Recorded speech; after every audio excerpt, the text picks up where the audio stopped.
So one of the results of this effort with Lebanon is that we are now hearing that Iran has suspended traffic through the Strait of Hormuz in response to Israel's ongoing attacks. And this is according to a semi-official news agency affiliated with the Revolutionary Guards.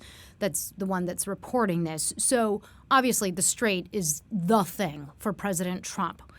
How much pressure does this put on Netanyahu, in your view? Is this going to be sort of the dividing line between President Trump and Netanyahu?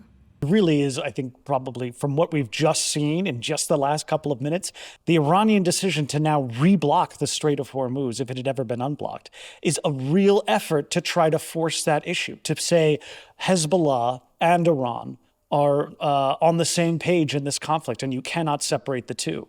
Israel's actions are saying very definitively, we are trying to separate Hezbollah, cleave it away from its patron state, from Iran.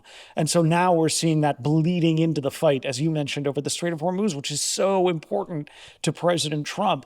This could really drive a wedge, or we might not see a wedge. We might just see Netanyahu completely decide that he needs to stay in President Trump's good graces and stop the fight against Hezbollah. Or we could see the president saying that he's going to continue. We don't know what the president is going to do. We don't know how he's going to react. You know, we've seen this over and over again. He's impossible to predict.